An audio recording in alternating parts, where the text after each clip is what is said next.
All praises to Yahweh Ba'ashem Yahushai, Ba'ashem Makar Kwadash. Double honors to the apostles and the elders of Great Millstone, and Shalom to the elect to the nation of Israel. This is going to be a lesson on how a third world war is inevitable, man. Right, and that it has to happen.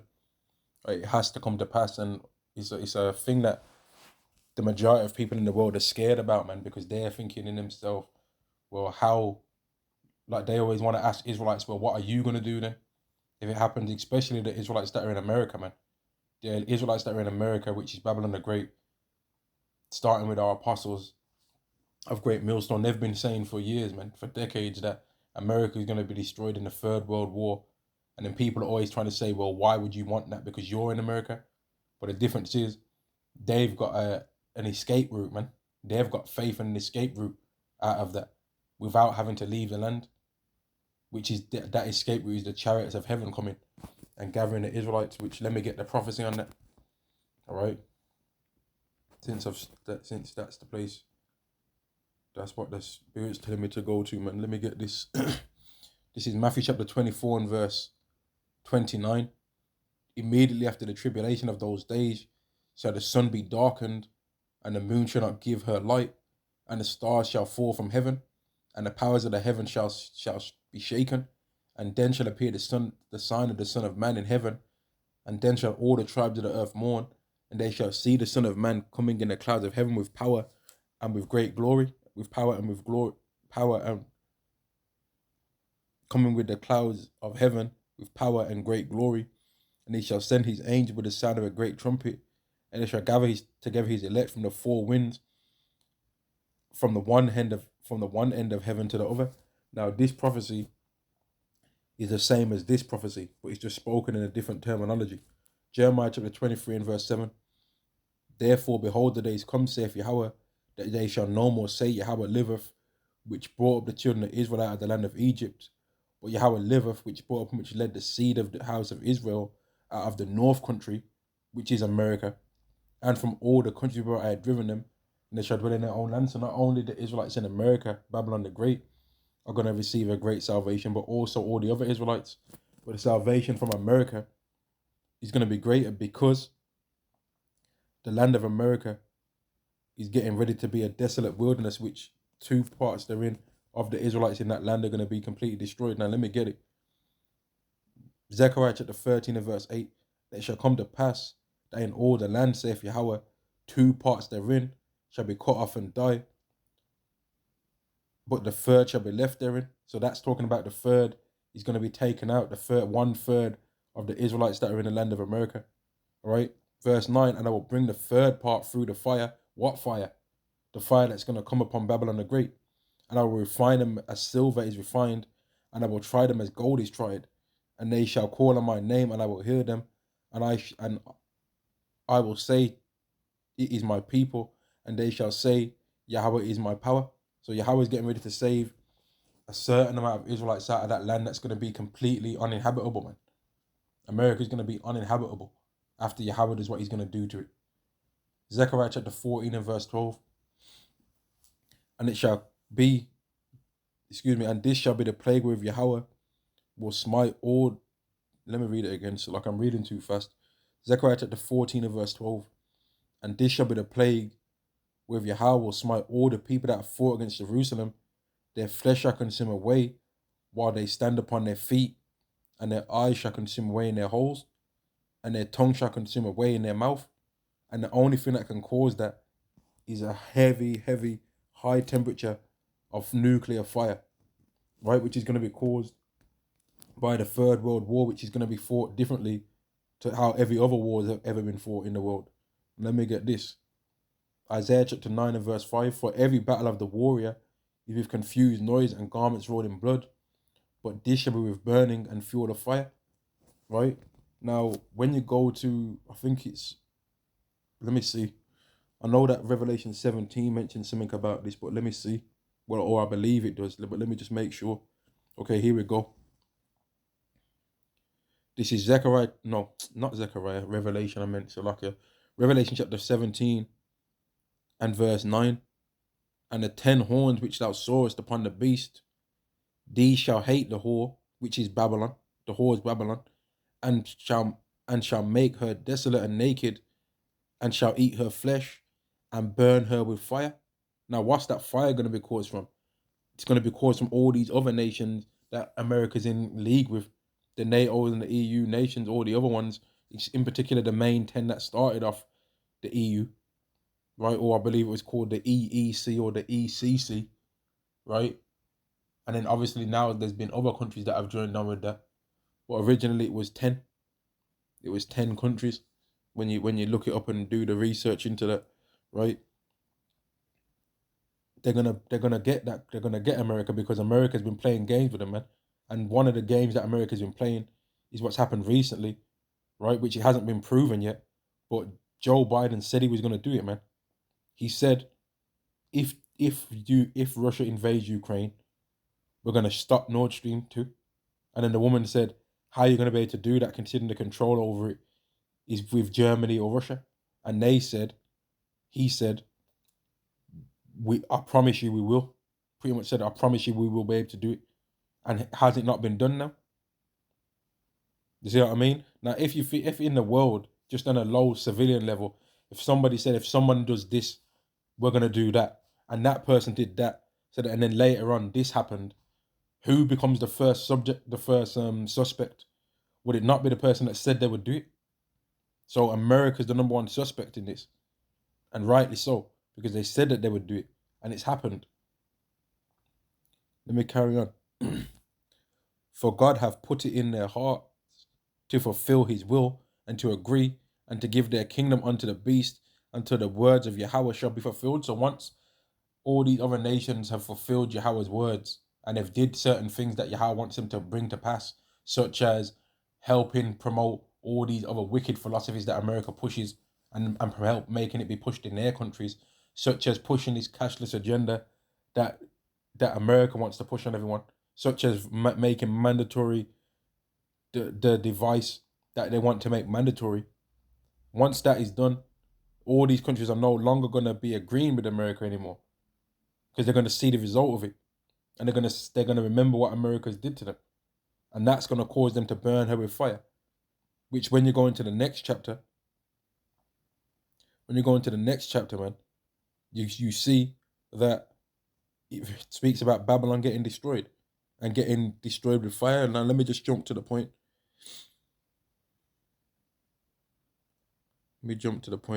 But this is a good chapter to read, and it's pretty much a chapter on the destruction of America, man.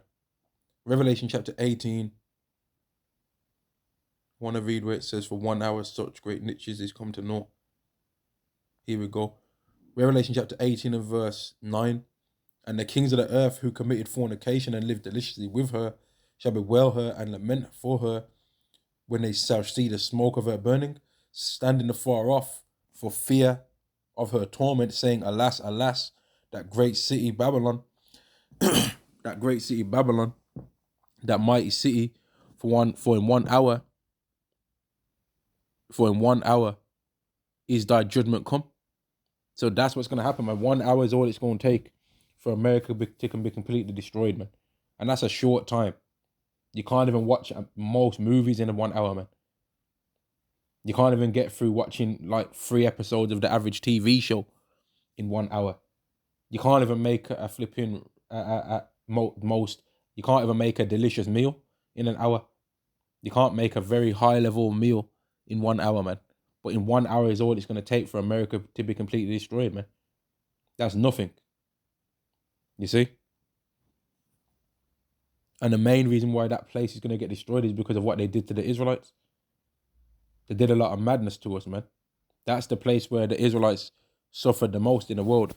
And it's going to become uninhabitable after that happens, which is what he speaks about in verse 2. Revelation chapter 18 and verse 2. And he cried mightily with a strong voice, saying, Babylon the Great is fallen, and is become the habitation of devils, and the hold of every foul spirit, and cage of every unclean and hateful bird. And there's other prophecies in the book of Isaiah, in the book of Jeremiah, that speak about a Babylon that's going to be uninhabitable. I know Isaiah 13th chapter speaks about how it's going to be uninhabitable. And I know Jeremiah 48 and Jeremiah 50, and I believe Jeremiah 51 also speaks of Babylon being uninhabitable, which shows that it's not talking about ancient Babylon.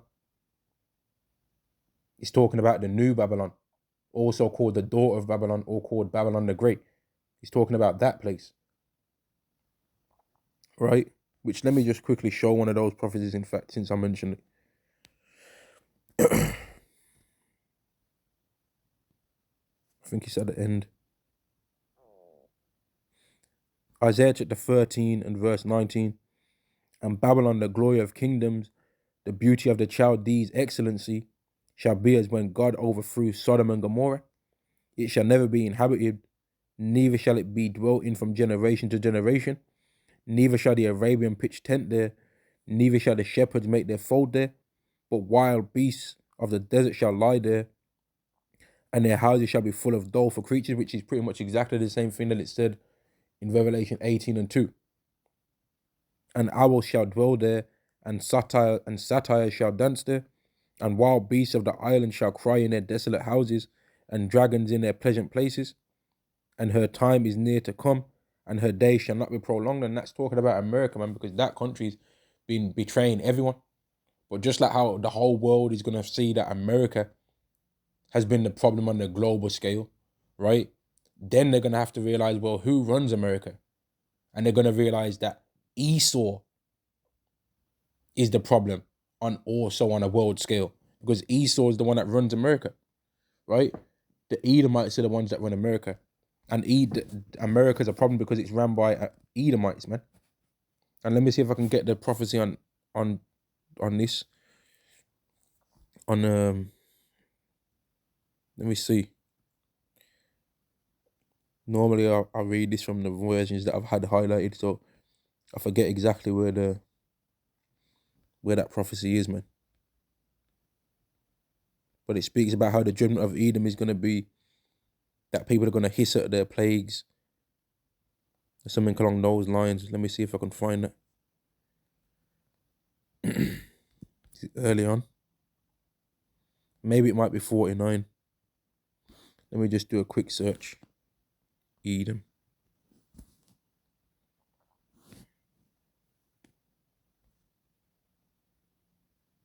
All right, it's 49. I think I said 48 before. It's Jeremiah 49. Let me scroll down a bit. Because it gives Edom the same judgment as Sodom and Gomorrah. Here we go. This is Jeremiah. Let me highlight it first. 1 second. It's a lock here. Jeremiah chapter 49 and verse 17. Also Edom shall be a desolation. Everyone that goeth by it shall be astonished, and shall hiss at all the plagues thereof, as in the overthrow of Sodom and Gomorrah, and the neighbouring cities thereof, saith the Yahweh. No man shall abide there, neither shall a son of man dwell in it. Behold, that the point was in 18. So it's given the same judgment for Edom as it's given for the same judgment as Babylon the Great, man. And why is that? Because it's the same people running it. And it says that that Babylon the Great was the beauty of the Chaldees' excellency, which the Chaldees is like a higher class of Edomite. Not a higher class. It was given as a higher class as the Babylonians, but in this case, it's a higher class of the nation of Edom, man. A higher level of intelligence, a more wise, so-called wise group among them, man. That was a sign for them to show their wisdom, for Edom to show their wisdom, man. But it's going to be destroyed ultimately. It's going to be destroyed, man. And then it gives the same judgment again in this chapter, which I don't necessarily need to go to, but I'll do it. Jeremiah chapter 50 and verse 39. Therefore the wild beasts of the desert with the wild beasts of the island shall dwell there, and the owl shall dwell therein, and it shall no more be inhabited forever, neither shall it be dwelt in from generation to generation, as God overthrew Sodom and Gomorrah, and the neighbouring cities thereof, saith Yahweh. so shall no man abide there, neither shall any son of man dwell in it. And that's what's talked. This is another judgment that's been given to Babylon, man, which lets you know that America is that place. Because why would it talk about something that happened, was going to happen to Babylon in the Old Testament, but then when you hear about what happened to ancient Babylon, that's not what happened, because people agree that ancient Babylon was Iraq, right? But people live there clearly right now. Men dwell there. But after what Yahweh is going to do to America, people are not going to dwell there, man. And it's going to be the beauty of what's going to happen to that place. The salvation is going to be so great from that place that there's going to become a new celebration, man. Jeremiah chapter 23 and verse 7. Therefore, behold, the days come, saith Yahweh, that they shall no more say, Yahweh liveth, which brought up the children of Israel out of the land of Egypt. Now, what's that talking about? That's talking about the Passover, right? Verse 8, but Yahweh liveth, which brought up, which led the seed of the house of Israel out of the land of the north, and from all countries where I had driven them, and they shall dwell in their own land. So if this had happened already, right, then there would be a celebratory day that people would be celebrating from year to year. The Israelites would be in particular, where they'd be celebrating getting taken out of the north country and everywhere else that they were scattered. It'll be a day that everyone would know about, all the other nations. It wouldn't just be a thing that they know about amongst themselves. It would be a salvation so great that all the other nations have seen it and said, man, Yahweh's done great things for them. It wouldn't be a thing that some people say, oh, this was great, but everybody else says, man, I don't think that that's real. It would be a thing that they're dwelling in safety forever after it's happened, which clearly lets you know that this has not happened yet, man, because the true Israelites have not been gathered from the north country and from everywhere else that they've been gathered. Right, now let me see if I can remember where another prophecy is in 2nd Esdras, where it speaks about arrows. It speaks about arrows and the strong archers. Let me see if I can remember where that is, man, because I don't really read that scripture that much. Salakia.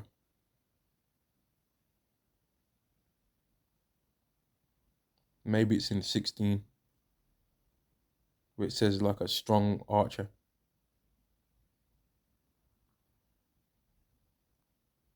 Here we go. This is 2nd Esdras chapter 16 and verse 13. For strong is his right hand that bendeth the bow. His arrows that he shooteth are sharp, and shall not miss when they begin to be shot into the ends of the world. Now, what is the modern day arrow? What is the only thing that could be even be thought of as being an arrow that can be shot from one end of the earth to the other? Would it not be ICBMs? Would it not be that? Which ICBM, for people that might not know, is an intercontinental ballistic missile, which can be shot from one end of the earth to the other. That's the only thing that can be shot from one end of the earth to the other. You can't shoot bullets from one end of the earth to the other. You could never shoot an arrow from one end of the earth to another. It's not possible, man. But you can shoot an ICBM from one end of the earth to another. And Russia said that they've got missiles that can travel to America in an hour. They've said that, which is the reason why they made treaties with Russia saying, oh, don't make such and such type of missile, because we know that those ones can stretch. That's why they've did that. That's why they've did that, man. Right, so these were just a few, in fact, let me carry on reading. Verse 14, behold, the plagues are sent and shall not return again until they come upon the earth. The fire is kindled and shall not be put out till it consume the foundation of the earth. So this thing has to happen, man. Verse 16, like as an arrow which is shot of a mighty archer returneth not backward, which is true. There's no way that you can retract an arrow once it's shot. For anybody that's ever shot a bow and arrow before, once the arrow leaves from the bow, it's gone, right? And once those ICBMs leave from their bow, right, they're not going to return. When a bullet leaves from a gun, it can't return back, right? Once it's gone, it's gone. Once they say, we're shooting this one off, everybody else is going to have to shoot theirs off. Otherwise, it's just assumed they're just going to get destroyed without damaging their opponent, man. And Yahweh's going to make these crazy animals, these Edomites, do this, man. And when you watch all these channels that speak about war, all these people that are highly educated in these things, They're speaking about, they're saying World War III now. They're saying it, man. That's on the lips of tongues. That's on the tongues of people's mouths, you know? Because it's going to happen, man. Verse 17, woe is me, who will deliver me in those days? And this is going to be a horrible time, man, but Yahweh is going to protect certain men, women, and children that are of the elect to the nation of Israel, man. And the scriptures speak about, which let me find it. The scriptures speak about how in the end times, then it's going to be known who's God's chosen, right? And I was reading Ezekiel 33 about how, when it talks about how if a wicked man turns to wickedness, if a righteous man turns to wickedness, all of his righteousness that he did before is going to be forgotten. But if a righteous man, if a wicked man turns from his wickedness and turns to righteousness, then all of his wickedness that he did before will be forgiven. And what does that bring to mind? Because it should bring to mind the prophecy that's written in Revelation 13 and 16, man. Because if you take that, what you was being right, doing righteous works beforehand, all your righteousness that you did before is going to be forgotten, man. You can't repent from it. But if you don't take it, and you was previously being wicked and you don't take it because of faith in Yahweh, well, all your wicked works that you did before may be forgiven, man. And that's going to be the ultimate test to decide really who is and who ain't of God's chosen, man. And let me just jump to the point. In fact, I can't jump to the point to make this. 1 Peter chapter 1 and verse 2. Elect according to foreknowledge of Yahweh, the Father, through sanctification of the Spirit, unto obedience and sprinkling of the blood of Yahweh Shai Mashiach, grace unto you, and peace be multiplied. Blessed be the power and Father of our Lord Yahweh Shai HaMashiach, which according to his abundant mercy have begotten us again unto a lively hope by the resurrection of Yahweh Shai HaMashiach from the dead, which is the adoption of the Israelites being brought back in again, right? Verse 4, to an inheritance incorruptible, which no one can corrupt this, man. Nobody can't kill us to take this inheritance away, like how it can happen in the world, you know? Nobody can't take this away from us. And undefiled that fadeth not away, reserved in heaven for you. So it's out of the hands of men. This is out of the reach of men's hands. It's with Yahweh and Yahweh Shai, this is. Verse 5. Who are kept by the power of God through faith unto salvation, ready to be revealed in the last time. So being of the elect is really going to be revealed when all hell breaks loose, man. And Yahweh really puts his spirit on men and women and children in that day, in particular the men, to really make things happen, man. To really give them like abilities that people can't understand, and to give them faith and a spirit that people can't understand how they can overcome such things, man. I'm an end of the there, man. World War III has to happen because it's biblical prophecy, right? I'm an end of the there. All praises to Yahweh Ba'Shem Yahweh Shai, Ba'Shem Makar Kwadash. Double honors to the apostles and the elders of Great Millstone, and Shalom to the nation of Israel. Shalom.